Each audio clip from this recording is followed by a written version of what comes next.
বয়সত CID কাৰ্যালয়ত হাজিৰ হৈছে তাৰছেম মিত্তাল জুবিন অনুৰাগীৰ দাবী ৰাইজৰ প্ৰতিবাদৰ পাছত CID তাৰছেম হাজিৰ হৈছে জুবিন গাৰ্গৰ পূৰ্বৰ মেনেজাৰ আছিল তাৰছেম মিত্তাল সামাজিক মাধ্যমত তাৰছেমৰ বিৰুদ্ধে উঠিছিল বহু অভিযোগ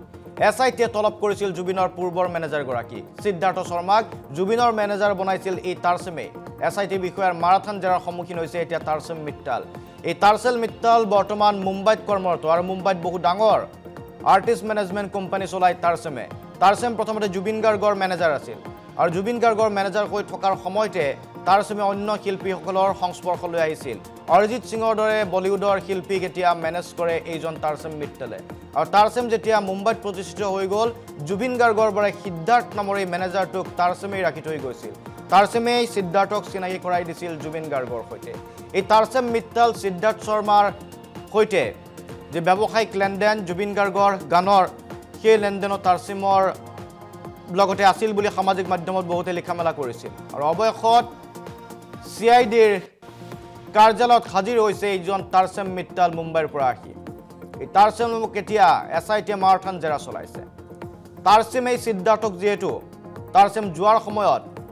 জুবিন গাৰ্গৰ মেনেজাৰ কৰি থৈ গৈছিল চৰ্চা চলিছিল যে এটা নিৰ্দিষ্ট দৰমহাত মেনেজাৰ হৈ আছিল সিদ্ধাৰ্থ আৰু তাৰ পাছত বহু সম্পত্তি আহৰণ কৰিছিল বহুতে প্ৰশ্ন উত্থাপন কৰিছিল এই তাৰছেমক কিয় জেৰাৰ আওতালৈ অনা হোৱা নাই তাৰছেমক কিয় এতিয়ালৈকে মাতা হোৱা নাছিল কাৰ সৈতে সম্পৰ্ক আছে এইজন তাৰছেম মিত্তালৰ আৰু এই হাজাৰ পাছত অৱশেষত SITৰ সন্মুখীন হৈছে তাৰছেম যে বিত্তীয় লেনদেন সকলো কথা জানিবলৈ চেষ্টা কৰিব তাৰছেমৰ পৰা তাৰছেম থাকোতে মেনেজাৰ হিচাপে জুবিন গাৰ্গৰ কিমান টকা আছিল তেতিয়া জুবিন গাৰ্গৰ তাৰছেম যোৱাৰ পাছত কিমান টকা এৰি থৈ গৈছিল তাৰছেমে এতিয়াও জুবিন গাৰ্গৰ গানৰ যি ৰাইট তাৰ ওপৰত তাৰছেমৰ অধিকাৰ আছে নেকি তাৰছেম সিদ্ধাৰ্থ আৰু জুবিন গাৰ্গৰ এটা কোম্পানী থকা বুলি চৰ্চা চলিছিল এই কোম্পানী সম্পৰ্কত তাৰছেমক খুদা হ'ব সিদ্ধাৰ্থৰ প্ৰসংগ তাৰছেমক খুদা হ'ব কি চৰ্তত সিদ্ধাৰ্থক ৰখা হৈছিল তাৰছেমৰ দ্বাৰা সেই কথা খুদা হ'ব SITৰ দ্বাৰা আৰু ইয়া SITত হাজিৰ হোৱাৰ দৃশ্য তাৰছেম মিত্তাল আমি আপোনালোক পুনে CID কাৰ্যালয়কে লৈ গৈছো আমাৰ সাংবাদিক নিৰঞ্জন শইকীয়া উপস্থিত আছে নিৰঞ্জন অৱশেষত তাৰছেম হাজিৰ হৈছে কিমান সময় পূৰ্বে হাজিৰ হৈছে অকলে হাজিৰ হৈছে আৰু লগত কোনোবা আহিছিল আৰু কি প্ৰশ্ন সোধাৰ সম্ভাৱনা আছে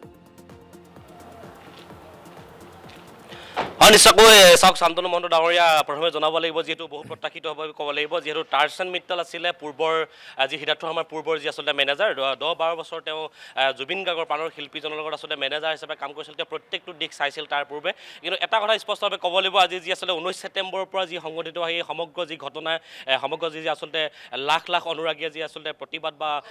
জাষ্টিছ ফৰ জুবিন গাৰ্গ বিচাৰিলে সেই মুহূৰ্তত দেখা গৈছিল কিন্তু সামাজিক মাধ্যমত বহুবাৰ উত্থাপিত হৈছিল যে পূৰ্বৰ কিয় এইজন মেনেজাৰ তাৰছেম মিত্তালক আচলতে কিয় আচলতে এতিয়ালৈকে CID কাৰ্যালয় বা SIT লোৱা নাই কিন্তু এই বিষয়টোৰ ওপৰত সম্পূৰ্ণভাৱে প্ৰতিক্ৰিয়া চলিছিল কিন্তু তাৰ ক্ষেত্ৰত আজি দেখা গৈছে পুৱা ঠিক 8:30 বজাত আহি উপস্থিত হৈছে এই মুম্বাইৰ পৰা পুনে SIT আচলতে তলব কৰিছিল কালি যিহেতু তাৰছেম মিত্তালক আৰু তাৰছেম মিত্তাল আহি উপস্থিত হৈছে সেই CID কাৰ্যালয়ত আৰু এই মুহূৰ্তত এটা কথা অসম লাইভৰ দৰ্শকসকলক স্পষ্টভাৱে ক'ব লাগিব যিহেতু বহু প্ৰতীক্ষা অন্তৰ পৰিছে যিহেতু আজি 50টা দিন অতিক্ৰম কৰিছে আৰু সেই 50টা দিনৰ ভিতৰত কিন্তু এটা কথা স্পষ্টভাৱে পুনৰ জনাব লাগিব যি আচলতে SIT যি আচলতে একাধিক্ৰমে যি আচলতে জুবিন গাৰ্গৰ সংগীবৃন্দ জুবিন গাৰ্গৰ সহশিল্পী জুবিন গাৰ্গৰ সাউণ্ড মেনেজাৰ এইখিনি সকলো ধৰণৰ আচলতে সোধা পোছাৰ বাবে মাতিছিল তাৰ ক্ষেত্ৰত বাদ পৰি ৰৈছিল কেৱল মাত্ৰ এই যিজন আচলতে পূৰ্বৰ প্ৰাক্তন মেনেজাৰ তাৰছেম মিত্তাল আৰু তাৰছেম মিত্তাল আহি উপস্থিত হৈছে এই মুম্বাইৰ পৰা পুনে CID কালি যিহেতু তলব কৰিছিল আৰু সেই প্ৰত্যক্ষ হিচাপে তেওঁ আজি উপস্থিত হৈছে আৰু কিছু সময় পূৰ্বে তেওঁ ইতিমধ্যে CID কাৰ্যালয়ত সোমাই গৈছে আৰু এই মুহূৰ্তত এটা কথা আপোনাক জনাব লাগিব যিহেতু জুবিন গাৰ্গৰ প্ৰাণৰ শিল্পীজনৰ আচলতে সিদ্ধাৰ্থ শৰ্মাৰ পূৰ্বে যি আচলতে সকলো ধৰণৰ আচলতে সংগীত অনুষ্ঠান হওক বা সকলো ধৰণৰ যি অনুষ্ঠান হওক বা জুবিন গাৰ্গৰ প্ৰত্যেকটো দিশে আচলতে খুচৰি চাইছিল আৰু এইটো ক্ষেত্ৰত এটা কথা স্পষ্টভাৱে ক'ব লাগিব তাৰছেম মিত্তালে প্ৰথমবাৰৰ বাবে প্ৰাণৰ শিল্পী জুবিন গাৰ্গক এই যি সিদ্ধাৰ্থ শৰ্মাক চিনাকি কৰাই দিছিল আৰু সিদ্ধাৰ্থ শৰ্মাই পূৰ্বতে আচলতে তাৰছেম মিত্তালৰ যি আচলতে তাৰছেম মিত্তালৰ যি আচলতে কোম্পানী তাত কৰ্মৰত কৰিছিল আৰু তাৰ পিছতে দেখা গৈছিল যি তাৰছেম মিত্তালে আচলতে 12 বছৰৰ পিছত আচলতে যি জুবিন গাৰ্গৰ প্ৰাণৰ শিল্পীজনৰ যি মেনেজাৰ দায়িত্বৰ পৰা অৱসৰ লৈছিল তাৰ ক্ষেত্ৰত সমান্তৰালভাৱে দেখা গৈছিল এইজন যি আচলতে তাৰছেম মিত্তালৰ সহযোগী বুলি ক'ব লাগিব আচলতে তেওঁৰ কাম কৰা যিজন আচলতে সিদ্ধাৰ্থ শৰ্মা তেওঁক চিনাকি কৰাই দিছিল আৰু তাৰ ক্ষেত্ৰত আজি দীৰ্ঘদিন সময় যি আছে সিদ্ধাৰ্থ শৰ্মাই এই মেনেজাৰ হিচাপে আচলতে কাম কৰি আহিছিল। কিন্তু এই ক্ষেত্ৰত এটা স্পষ্টভাৱে আপোনাক জনাব লাগিব, অসম লাইভৰ দৰ্শকসকলক জনাব লাগিব, যিহেতু মুম্বাইৰ পৰা পোনে পোনে আহি এই মুহূৰ্তত আহি উপস্থিত হৈছে টাৰ্চেন মিটল। আৰু টাৰ্চেন মিটলক আজি যদি চাই ৰাজ্যজুৰি সামাজিক প্ৰতিক্ৰিয়া সৃষ্টি হৈছিল, বাৰে বাৰে উত্থাপিত হৈছিল যে তেওঁ পূৰ্বৰ আচলতে জুবিন গাৰ্গৰ যিমানখিনি শ্ব' আছিল বা যিমানখিনি অনুষ্ঠান আছিল অসমৰ বাহিৰত হওক বা ভাৰতবৰ্ষৰ বাহিৰত হওক বা অসমৰ ভিতৰতে হওক, এই সমগ্ৰ যি আচলতে তেওঁ চাইছিল। আৰু চোৱাৰ ক্ষেত্ৰত এটা কথা স্পষ্টভাৱে ক'ব লাগিব, যি 12 বছৰ দীৰ্ঘদিন জুবিন গাৰ্গৰ লগত আচলতে চৰ্চা কৰা এই ব্যক্তিজনক কিয় আচলতে তলব কৰা হোৱা নাছিল বা কিয় SIT বা জেৰাৰ সন্মুখলৈ তদন্তকাৰীয়ে কিয় অনা নাছিল। কিন্তু এই মুহূৰ্তত এটা কথা স্পষ্টভাৱে ক'ব লাগিব, মুখ্যমন্ত্ৰী ডাঙৰীয়াই যিহেতু সেইদিনা স্পষ্টভাৱে কৈছে জুবিন গাৰ্গৰ আচলতে হত্যা বুলি কোৱা হৈছিল আৰু সেই হত্যাৰ ক্ষেত্ৰত হয়তো সাঙুৰি খাই পৰিছে। আৰু এই মুহূৰ্তত CIDৰ যি আচলতে পূৰ্বৰ জেৰা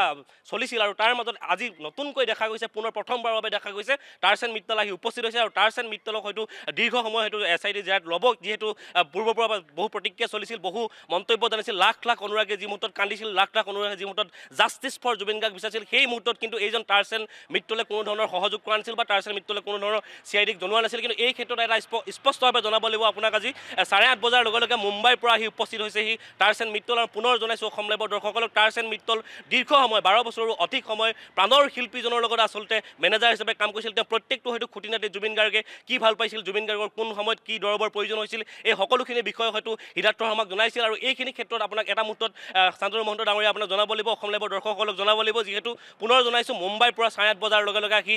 মহানগৰীৰ যি CID তদন্ত শাখাত আহি উপস্থিত হৈছে আৰু কিছু সময় পূৰ্বে তেওঁ আচলতে সোমাই গৈছে আৰু দীৰ্ঘ সময় হয়তো SIDয়ে তেওঁক জেৰাত ল'ব। পুনৰ জনাইছোঁ মুম্বাইৰ কৰ্মৰত হৈ থকা এইজন ব্যক্তিক কালি তলব কৰিছিল, তলব কৰাৰ ক্ষেত্ৰত আজি দেখা গৈছে CID কাৰ্যালয়ত আহি উপস্থিত হৈছে টাৰ্চেন মিটল, এই যিখন পূৰ্বৰ 10 বছৰীয়া যি মেনেজাৰ।